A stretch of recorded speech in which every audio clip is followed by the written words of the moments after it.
ஓம் சைராம், ஜெய் சைராம். என் அன்பின் பிரியமே, இன்று உன்னுடைய பிரார்த்தனைகளை உன் தந்தையான நான் என் மனதார ஏற்றுக்கொண்டேன். உன் பிரார்த்தனைக்கான பலனை நீ விரைவில் அடைவாய். உன் உருகிய மனதோடு என்னை ஒருமுறை அப்பா என்று அழைத்துவிடு. நீ யாராவது ஒருவருக்கு ஒரு பொருளை பயன்படுத்துவதற்கு கொடுத்தால் அந்த பொருளை அந்த நபர் பயன்படுத்திவிட்டு கொடுக்கும் பொழுது அந்த பொருள் நீ கொடுத்தது போலவே நன்றாக இருந்தால் நீ அப்பொழுது என்ன நினைப்பாய்? அந்த நபர் மீது உனக்கு ஒரு நம்பிக்கை வரும்.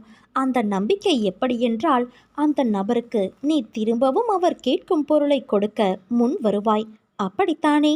அதே அந்த நபர் உன் பொருளை பழுதாக்கியோ அல்லது சேதப்படுத்தியோ உன்னிடம் திரும்ப கொடுத்தால் உனக்கு அவர் மீது எண்ணம் என்ன தோன்றும்? அந்த நபர் திரும்ப எத்தனை முறை கேட்டாலும் நீ எந்த பொருளையும் கொடுக்க மறுப்பாய். அப்படித்தானே? ஒவ்வொரு மனிதனுக்கும் இடையிலேயே இப்படிப்பட்ட நம்பிக்கை சார்ந்த செயலாற்றம் இருக்கும் பொழுது இறைவனிடம், பிரபஞ்சத்திடம் கேட்கும் எந்த ஒரு பிரார்த்தனைக்கு எவ்வளவு நம்பிக்கை சார்ந்த செயல்முறை தேவை? பிரபஞ்சம் உன்னிடம் கொடுத்த காற்று, நீர், உணவு, உணர்ச்சி, நிலம் ஆகியவற்றை அது கொடுத்தது போலவே அவற்றை அதன் தன்மை மாறாமல் நீ இதுவரை கொடுத்து இருக்கிறாயா? அல்லது கொடுக்க முயற்சியாவது எடுத்து இருக்கிறாயா? தனித்தனியே ஒவ்வொரு மனிதனுக்கும் இந்த பிரபஞ்சம் மேலே குறிப்பிட்ட எல்லாவற்றையும் பயன்படுத்த கொடுத்தது. ஆனால் நீ அவற்றையெல்லாம் எப்படி திரும்ப கொடுத்திருக்கிறாய்? கொஞ்சம் சிந்தித்துப்பார். கொடுத்ததையெல்லாம் சேதப்படுத்தி வைத்து இருக்கிறாய். அதனால்தான் உன் பிரார்த்தனையோ அல்லது உன் வேண்டுதலோ இறைவனிடம் ஏற்றுக்கொள்ள மறுக்கப்படுகிறது. உன் சுய சிந்தனையில் உனக்கு என்றைக்கு இறைவன் கொடுத்ததை நாம் சரியாகத்தான் பயன்படுத்தி இருக்கிறோம் என்று உணர்கிறாயோ அன்று உனக்கு நீ கேட்கும் பதில் கிடைக்கும். இதுவும் நம்பிக்கை சார்ந்ததுதான். அந்த நம்பிக்கையே இறை நம்பிக்கை. உன் சுற்றுச்சூழல் நன்றாக இருந்தால் நீயும் நோய் நொடியில்லாமல் நன்றாக இருப்பாய். நீ உண்ணும் உணவையும் அருந்தும் நீரையும் சுவாசிக்கும் காற்றையும் சுத்தமாக இருக்க கவனி. சேதப்படுத்திவிட்டு திரும்பவும் உனக்கு புது வாழ்க்கை கேட்டால் படைப்பின் சக்தி எப்படி கொடுக்கும்? பிரபஞ்ச கூற்று அனைத்துமே இறைவனின் படைப்பு. அன்பு குழந்தையே, உனக்கும் எனக்கும் இடையே உள்ள பந்தத்தை வார்த்தைகளால் வர்ணிக்க முடியாது.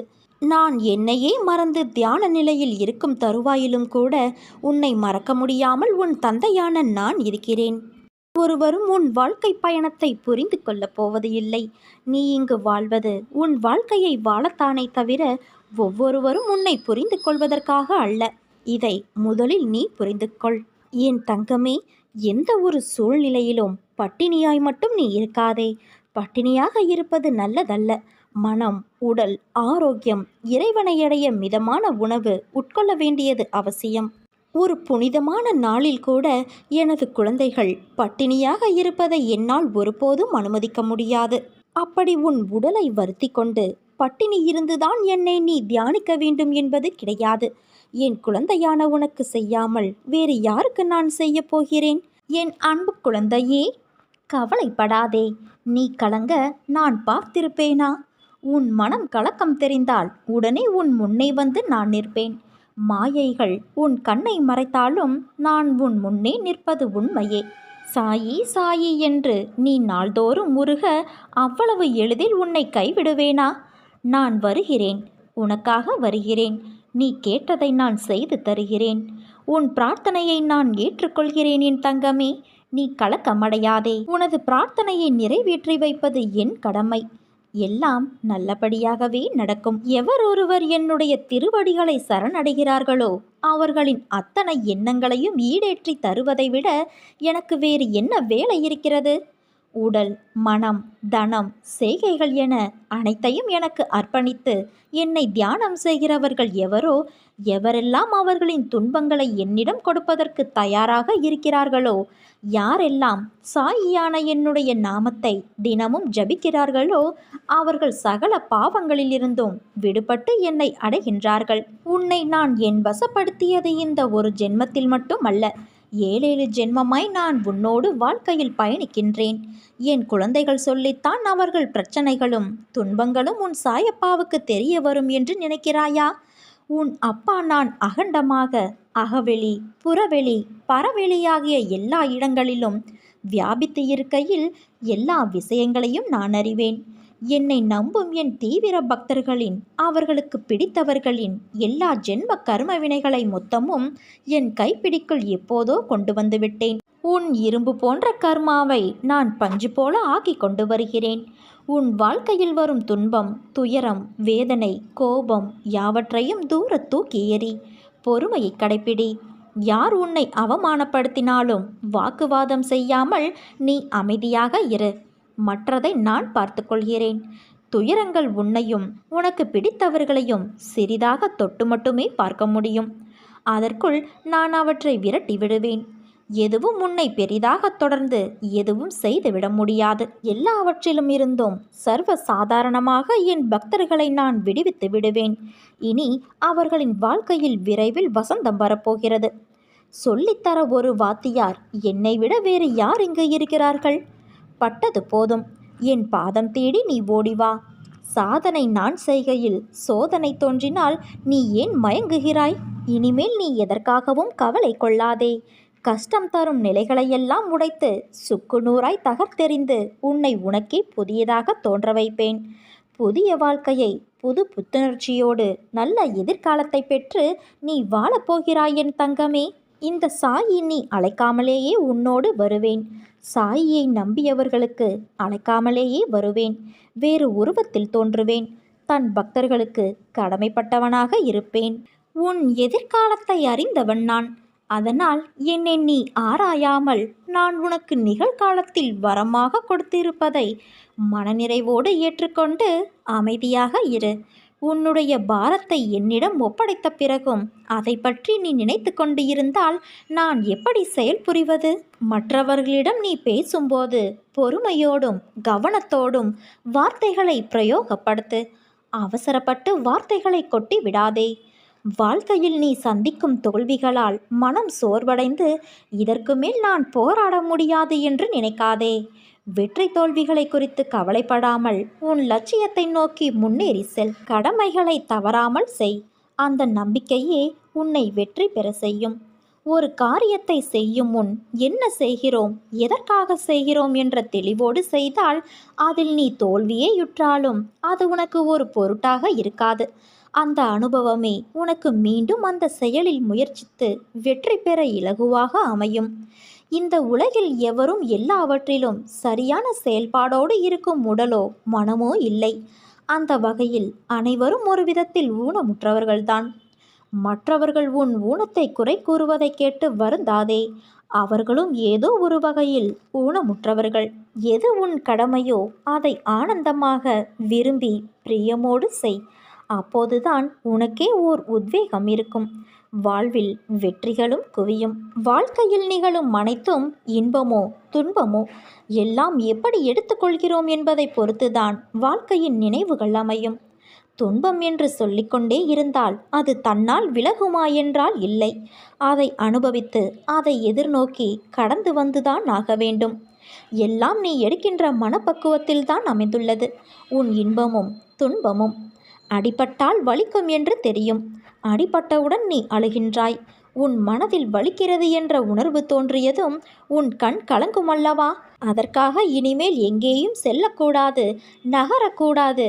அப்போதுதானே அடிபடும் என்று யோசித்தால் உன்னால் வாழ முடியுமா சொல்? அதே போல துன்பம் உன்னை காயப்படுத்தும் என்றும் தெரியும். அது வலிக்கும் என்றும் தெரியும். அதை தைரியத்தோடு ஒரு முறைக்கு இருமுறை நிமிர்ந்து பார். அது உன்னை என்ன செய்கிறது என்று. எதற்கும் மனம் தளராதே. உன்னால் முடியும் என்றே நீ போராடு. துணிந்து நில். பல வெற்றி கனிகளை நீ நிச்சயமாக பறிப்பாய். உன் வாழ்வில் நான் தீபத்தை ஏற்றிவிட்டேன். இனி உன் வாழ்வு பிரகாசமாக இருக்கப் போகிறது என் தங்கமே. சகல சௌபாக்கியங்களும் உனக்கு கிடைக்கப் போகிறது. உன்னுடைய சிந்தனைகளை சிதற விடாமல் உன் எண்ணத்தில் இருக்கும் பயத்தை முதலில் தூக்கி எறி. இது நடக்குமோ அது நடக்குமோ என்று சிந்தனையில் எண்ணுவதை விட என்னை மீறி எதுவும் நடந்து விடாது என்று என் மீது முதலில் பரிபூரண நம்பிக்கை கொள். என்னை மீறி எதுவும் நடந்துவிடாது. உன்னுடைய உற்சாகம் தொடரப்போகிறது. பெரிய கனவுகளை நோக்கிய உனது பயணத்தில் உன்னை உற்சாகத்தோடு நான் முன்னேற செய்வேன். சில கசப்பான மருந்துகள் உடலின் பிரச்சனைகளை சரி செய்வது போல, கடந்து போன கசப்பான அனுபவங்கள் உன் வாழ்வை சரி செய்ய உதவும். உனக்காக உன் இல்லத்தில் சில நாட்கள் நான் எழுந்தருளுவேன். உன் பூஜைகளை நான் ஏற்றுக்கொள்வேன். நீ என் மீது காட்டிய அளவற்ற அன்பினால் உன் இல்லத்தில் நான் எழுந்தருள்வேன். அனைத்தும் சுகமாக செல்லப் போகிறது. உனக்கு நல்லதே நடக்கப் போகிறது. இது உன் தந்தையின் வாக்கு. உன்னை சுற்றி என்ன நடக்கிறது என்பதை முதலில் உணர்ந்து கொள்.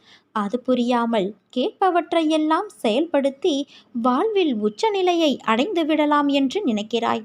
அது சரியா தவறா என்று ஆராய்ந்து பார்க்க கூட ஏன் மறுக்கிறாய்?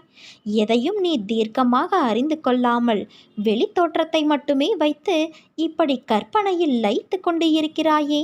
நீ ஆசைப்படுவதை நான் குறை கூறவில்லை. ஆனால் அது நிராசையாகிவிட்டால் நீ மனமுடைந்து போகக்கூடாது. அதற்காகத்தான் சொல்கிறேன்.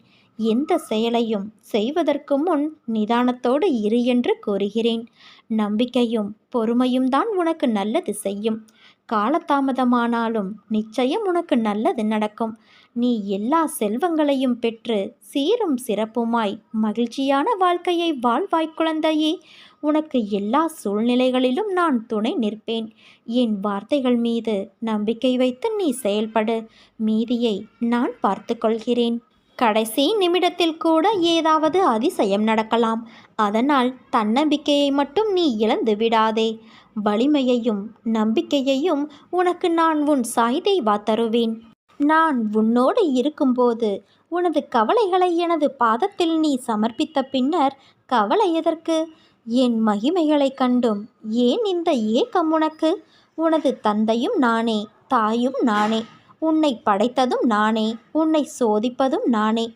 உன் சோதனை காலம் முடிந்த பின்னர் நீ யார் என்பதை நீ அறிந்து கொள்வதற்கு நான் தரும் சோதனைதான் இப்போது நீ படும் வேதனைகள்.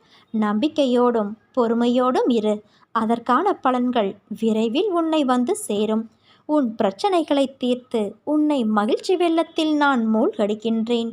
அதுவரை என் நாமத்தை ஜபித்து உன் கர்மாக்களை என் துணையோடு கழித்து வா. என் குழந்தை கோழை அல்ல. எத்தனை கஷ்டங்கள் வந்தாலும் தாங்கி நின்று கடந்து செல்லும் தைரியம் உனக்கு இருக்கிறது. யார் உன்னோடு இருந்தாலும் இல்லாவிட்டாலும் உன் சாயப்பாவான நான் உனக்கு துணை இருப்பேன். உனதருகில் நான் இருக்கும்போது நீ எதற்காகவும் கலங்காதே. நான் இருக்கும் இடத்தில் செல்வம் பெருகும். இல்லை என்ற நிலை ஏற்படாது. என்னை சரணாகதியடைந்தால் நான் உன்னை பாதுகாப்பேன் குழந்தையே. பொறுமையாக இரு.